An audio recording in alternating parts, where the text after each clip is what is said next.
आज की इस वाले वीडियो में जो सबसे डिमांडेड टॉपिक है at the moment further information उसकी एक्सप्लेन करता हूँ, उसको आपको बताता हूँ, समझाऊंगा उस टॉपिक में क्या करना है, कैसे आप बच सकते हो फर्दर इन्फॉर्मेशन से एसीपीसी के लिए। मतलब 2 हफ्ते में मैं कम से कम 4-5 लोगों से बात किया, सबका फर्दर इन्फॉर्मेशन के लिए ईमेल आया हुआ है।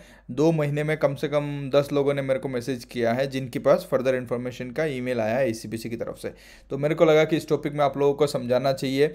इस टॉपिक को समझाने से पहले मैं चाह रहा था कि एक डिटेल वीडियो सिलेबस और जो कोर्स इन्फॉर्मेशन फॉर्म है उसमें बनाऊँ, तो मैंने एक वीडियो अपलोड कर रखा है, आप जाके चेकआउट कर सकते हो। अभी टॉपिक पे आते हैं, फर्दर इन्फॉर्मेशन है क्या। सबसे पहले आपको समझना पड़ेगा फर्दर इन्फॉर्मेशन है क्या। फर्दर इन्फॉर्मेशन का ईमेल एसीपीसी की तरफ से जब आप रजिस्ट्रेशन के लिए अप्लाई करते हो तो आता है, जब आप लोगों का जो सिलेबस है, जो आपकी डिग्री है, जो एक्सपीरियंस है, वो सब मिला के और एसीपीसी का जो स्टैंडर्ड ऑफ प्रोफिशिएंसी है जिसको एसओपी रेडियोग्राफर बोलते हैं, वो मैच नहीं होता है, तब वो लोग आपको फर्दर इन्फॉर्मेशन के लिए ईमेल भेजते हैं। चाहते कि कोई और एविडेंस हो जहाँ पे आपने और एक्सरेज किए, एमआरआईज किए, उसके एविडेंस भेजो, एक्सपीरियंस, क्लिनिकल, ये सारी चीज़ें उनको भेजने के लिए बोलते हैं। नेक्स्ट, जो मेजर फैक्टर्स हैं जिसकी वजह से एसीपीसी का जो फर्दर इन्फॉर्मेशन का ईमेल आता है, जो सबसे ज़्यादा डिपेंड करता है वो है आपकी सिलेबस। ठीक है, आपका जो सिलेबस है, ओब्वियसली आपने किसी न किसी अच्छे कॉलेज से पढ़ाई करी होगी, मैं ये ज्यूम करता हूँ आपने अच्छी कॉलेज से पढ़ाई करी होगी।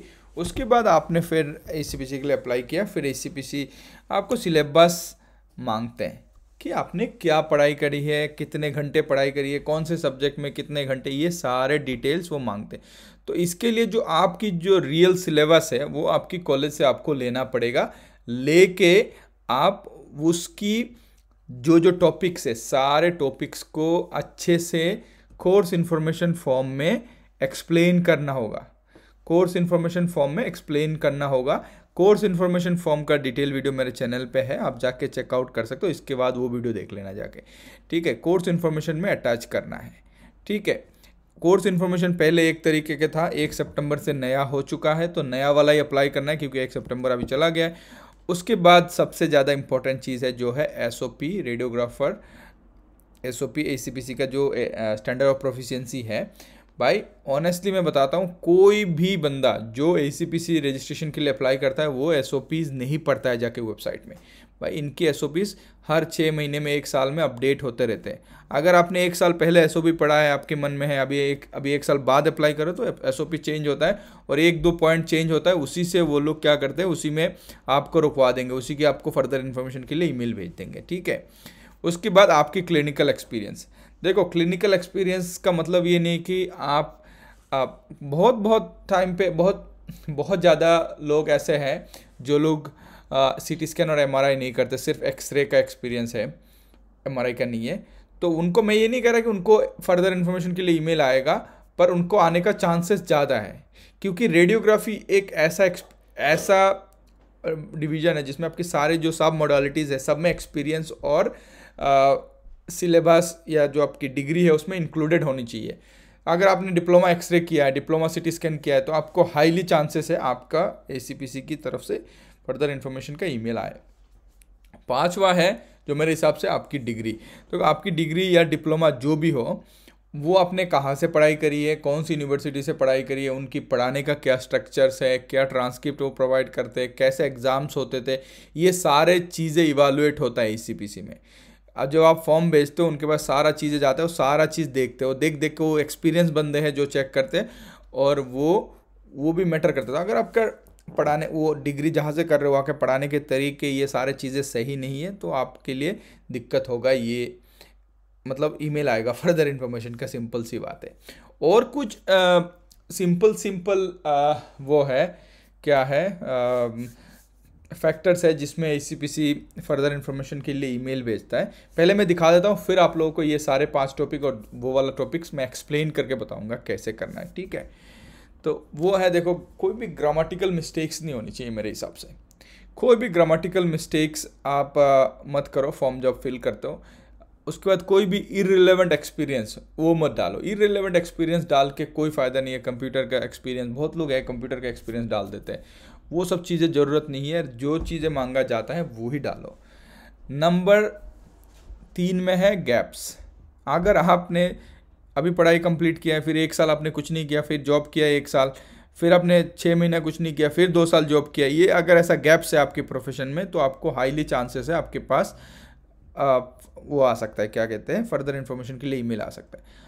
आप जो ट्रांसक्रिप्ट सबमिट करते हो एसीपीसी में फॉर्म में, वो ट्रांसक्रिप्ट में अगर कुछ गड़बड़ है, सही नहीं है, तो भी आपके पास फर्दर इन्फॉर्मेशन के लिए ईमेल आ सकता है।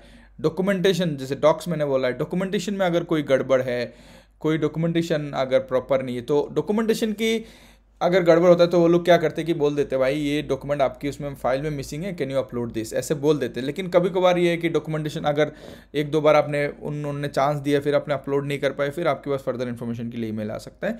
एक है रिकमेंडेशन लेटर। रिकमेंडेशन लेटर देखो ये कोई मैंडेटरी चीज़ नहीं है और इसके लिए आएगा भी मुझे नहीं लगता, मैंने बस ऐसे ही ऐड किया है कि अगर आप कोई रेडियोलॉजिस्ट या कोई डॉक्टर या कोई भी अपना जो मतलब फील्ड के रिलेटेड बंदा अगर आपको एक रिकमेंडेशन देता है, जैसे बोलते हैं आइनुल हमारे साथ काम किया है 2 साल और बहुत ही रिलेवेंट बंदा था, बहुत ही स्किल्ड, एक्सपीरियंस और पेशेंट केयर में इन्वॉल्व बंदा था, ऐसा ऐसा अगर एक लेटर मिल जाए तो आपको आपका जो प्रोफाइल है उसको एक स्ट्रॉन्ग बना देता है। ऐसा नहीं कि मैंडेटरी है, पर ये हो सकता है, ठीक है।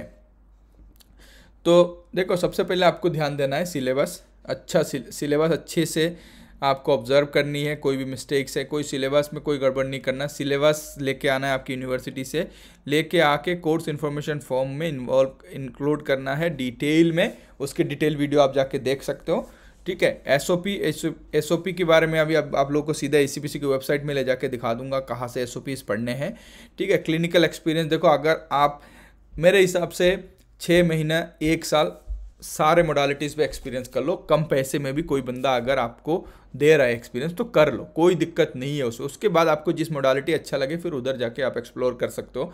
आप शुरू से ही बोलना कि मैं एक्सरे करे जा रहा हूँ, सीटी भी थोड़ा बहुत करना है, एमआरआई भी थोड़ा बहुत करना, अल्ट्रासाउंड में भी थोड़ा बहुत आइडिया नॉलेज रखना, ये सारी चीज़ें आपको मतलब डाइवर्स करना आपकी एक्सपीरियंस, तो वो बहुत ही आपकी जो फाइल है उसको स्ट्रॉन्ग बना देता है।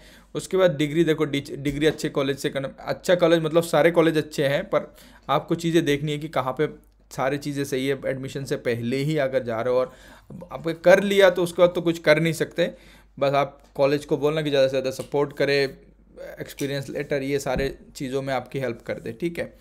उसके बाद ग्रामेटिकल मिस्टेक्स के लिए देखो, ग्रामेटिकल मिस्टेक्स को अवॉइड करने के लिए आप ग्रामर कोई भी ऐप यूज़ कर सकते हो जब आप फॉर्म फिल कर रहे हो, कोई भी इरिलेवेंट एक्सपीरियंस मत डालो। गैप्स, अगर गैप्स है आपके पास, गैप्स को एक्सप्लेन करो, क्यों गैप्स है आपकी प्रोफाइल में। जैसे कि मान लो मेरे प्रोफाइल में मेरा 8 साल की करियर में मेरे 6 महीने गैप्स था, लगभग 6 महीने के गैप्स था, तो उस टाइम मैंने बोला कि भाई मैंने एसीपीसी को ये बोला था कि मैंने शादी के लिए मैंने 3 महीने की गैप लिए थे, फिर शादी के बाद, शादी करने के बाद मैं गाँव गया था, उधर जाके मेरा तबीयत खराब हो गया था, 1 महीना और उसमें चला गया था।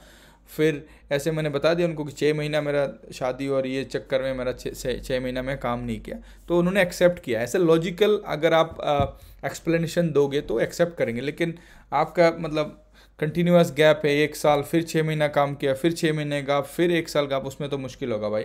आप अगर गैप है तो गैप दिखाओ ही मत, सिंपल सी बात है। सीधा आप दिखाओ कि इस 2 साल से सीधा काम कर रहे हैं, और अगर कोई गैप है से उसमें वॉलंटरी कुछ कर रहे थे, कुछ पढ़ाई कर रहे थे, वो सारी चीज़ें दिखा दो, गैप मत दिखाओ, सिंपल सी बात है, ठीक है। उसके बाद ट्रांसक्रिप्ट के लिए आपकी यूनिवर्सिटी को बोलो कि सही वाला ट्रांसक्रिप्ट निकाल के दे। ट्रांसक्रिप्ट का फॉर्मेट ऐसा कुछ होता नहीं है, खास कोई फॉर्मेट नहीं है एसीपीसी का, और एसीपीसी बोलता भी नहीं है कि मैंडेटरी है ट्रांसक्रिप्ट देना, पर ट्रांसक्रिप्ट में ऐसा होता है कि आपका नाम, डिटेल, आपने कब से कब पढ़ाई करी है, इंग्लिश में पढ़ाई करी है, मार्क्स कौन से सब्जेक्ट में मिली है, 2 पेज का या 3 पेज का सारा डिटेल्स उसमें बना के दे देंगे तो बढ़िया रहेगा। डॉक्यूमेंटेशन, जितने भी डॉक्यूमेंट्स आपके पास सब वेरीफाइड करके अटेस्टेड करके ही अपलोड करना, डॉक्यूमेंटेशन में कुछ गड़बड़ मत करना। रिकमेंडेशन लेटर आपकी कॉलेज से या आपकी एचओडी या किसी से मिल जाए तो अच्छी बात है, नहीं मिले तो कोई दिक्कत नहीं है, ठीक है। अब मैं आप लोगों को लेके चलता हूँ उधर एसीपीसी की वेबसाइट में, जहाँ पे मैं आप लोगों को एसओपीज दिखाऊंगा कहाँ से पढ़ने और कहाँ कहाँ गड़बड़ आ रहा है आज की डेट पे, वो भी दिखा दूंगा आप लोगों को, ठीक है। सो ये एसीपीसी की वेबसाइट है जहाँ पे आपको स्टैंडर्ड ऑफ प्रोफिशिएंसी मिल जाएगा रेडियोग्राफर की, यहाँ पे क्लिक करते आ जाएगा रेडियोग्राफर की, ठीक है। यहाँ पे आता है एक्सपेक्टेशन ऑफ यू, आपसे वो क्या चाहते हैं, You must meet all the standard of proficiency to register with us and meet the standard relevant of scope of practice to stay registered with us. ये लाइन को आपको अच्छे से समझना पड़ेगा। क्या बोला है उन्होंने? You must meet all the standard of proficiency to registered. All, meet all बोला है। एक भी अगर स्टैंडर्ड ऑफ प्रोफिशिएंसी जो 15 पॉइंट है उनमें से नहीं मैच होगा तो आपको रजिस्ट्रेशन नहीं देंगे, वो फर्दर इन्फॉर्मेशन के लिए ईमेल आपके पास भेजेंगे। ठीक है, 50,000 रुपये खर्चा करने से पहले आप एक बार सोच लिया करो, क्योंकि एसीपीसी रजिस्ट्रेशन की जो फ़ी होती है वो नॉन रिफंडेबल है, वो पैसा वापस नहीं मिलेगा आप लोगों को। ठीक है, उसके बाद scope of practice. Scope of practice में अलग एक वीडियो में समझा दूंगा, वो अलग है। ठीक है, तो ये नीचे आ रहा है 15 पॉइंट है, यहाँ पे सिंपल सी बता रखा है इन्होंने कि स्टैंडर्ड ऑफ प्रोफिशिएंसी क्या है।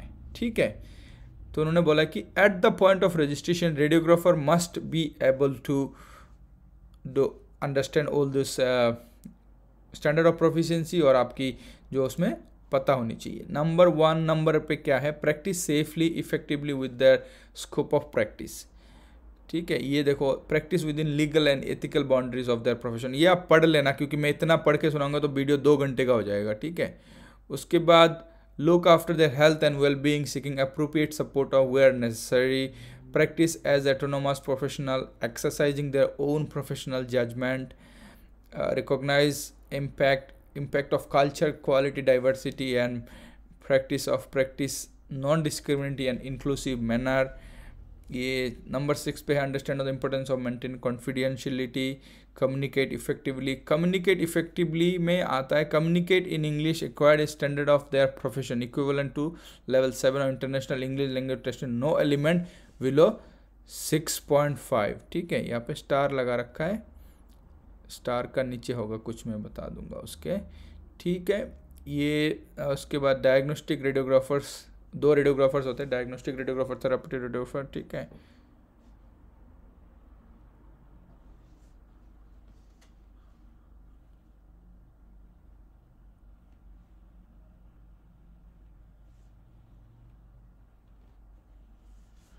सो इंग्लिश लैंग्वेज टेस्टिंग का जो वो है आइल्स के बारे में जो है उन्होंने यहाँ पे बता रखा है। मैं इसको एक और टैब में खोल के फिर वो मैं बाद में दिखा दूंगा आप लोगों को। ठीक है, उसके बाद work appropriately with others. Number 9 maintain record appropriately. Number 10 में है reflect on the review practice, ensure the quality of the practice. तो सबसे ज़्यादा जिन लोगों को फर्दर इंफॉर्मेशन का वो आता है, वो होता है कि 11 पॉइंट्स में आता है। मैं बताता हूँ 11 पॉइंट, ये 11.4, 11.5, ये भी बहुत लोगों के पास आया है। 12.1, 12 में क्या? Understand and apply the key concept of knowledge based relevant of their experience, their own experience. 13 में क्या है? 13 है draw an appropriate knowledge and skills of inform practice. 13 में भी बहुत लोगों का आया है कि वो पॉइंट बता देते कि ये पॉइंट आपका मैच नहीं हुआ जी, सीधा बोल देते। 13.14 भी बहुत लोगों के पास है, undertake record thorough sensitive and detail clinical assessment selecting using the appropriate techniques and equipment. ये भी बहुत लोगों के पास फर्दर इन्फॉर्मेशन के लिए आया है। 14 में सबसे ज़्यादा आता है, 14 से 14 नंबर से। 14 का establish and maintain the safe practice environment. ठीक है, understand the need of maintenance of safety of themselves and including service user and carer and colleagues। 14.1, 14.2, 14.3, 14.4 ये बहुत लोगों के पास आया है कि ये पॉइंट आपका मैच नहीं हुआ, इसके बारे में आप बताइए। ठीक है, यहाँ पे PDF भी है, आप जाके पढ़ सकते हो। तो इस चीज़ को आप एक बार पढ़ो। क्यों बता रहा हूँ इसको पढ़ने के लिए? इसमें पढ़ने से आपको इसका हिंदी ट्रांसलेट भी आपको मिल जाएगा। अगर इंग्लिश में समझ नहीं आ रहा, आप बोल सकते हो किसी को, वेबसाइट में भी ट्रांसलेशन मिल जाती है। उसको पढ़ के देखो कि ACPC रजिस्ट्रेशन के लिए अगर आपके पास BSc है, एक्सपीरियंस है, उसके अलावा आपको क्या क्या करना पड़ेगा। एप्लीकेशन करने से पहले इसको पढ़ो। कोई नहीं पढ़ता, कोई भी नहीं पढ़ता। मैं 100% गारंटी के साथ कह सकता हूँ, एक आधा लोग ही होंगे जो इसको पढ़ के फिर अप्लाई करते हैं। इसको पढ़ना बहुत ज़रूरी है। इसको अगर आप पढ़ोगे नहीं, कुछ नहीं पता चलेगा आपको, और फिर आपके पास फर्दर इन्फॉर्मेशन के ईमेल आता रहेगा और आप भरते रहोगे। का बहुत लोगों का है फर्दर इन्फॉर्मेशन ईमेल का, रजिस्ट्रेशन भी नहीं मिला, पैसा वेस्ट हुआ सिर्फ 50-60 हज़ार रुपये। ठीक है, सो यहाँ पे कुछ पढ़ के statement of English language proficiency requirement of international trained health care professional, ये नवंबर 2022 का अपडेट है। देखते हैं इसमें क्या है। Our approach to assessing English language. तो इन्होंने क्या बोला है? As the part of applicant if they're asked to declare whether English is their first language, applicant must only answer yes if it is the main or only language they use on day-to-day basis. Having studied in English and undertaken higher education that was taught in English is not sufficient to an applicant to claim that the English is their first language. When English is not first language, you must provide certified evidence of completed test which is demonstrate they meet the minimum required levels of their relevant experience. An applicant will not be accepted for registration with us until the requirement can be satisfied. We can recognize English language test in the following scores. देखो आपको इन्होंने score भी बता रखा है. Plan to review the current approach, आपको कौन सा IELTS के क्या क्या वो चाहिए यहाँ पे बता रखा है. लेकिन IELTS देखो सबके लिए मैंडेटरी नहीं है, मैंने पहले वीडियोस में बता रखा है. आप स्टिल जाके एक्टिस के थ्रू आप अप्लाई कर सकते हो इंग्लिश प्रोफिशिएंसी, उसमें भी आपको मिल जाएगा. ठीक है. सो आशा करता हूँ ये वाला वीडियो आप लोगों को अच्छा लगा होगा. ऐसे इन्फॉर्मेशन रिलेटेड वीडियोस वगैरह देखने के लिए मेरे चैनल को सब्सक्राइब करिए और बने रहिए मेरे साथ. मैं अभी मिलता हूँ अगले वीडियो पे, तब तक के लिए अपना ध्यान रखें.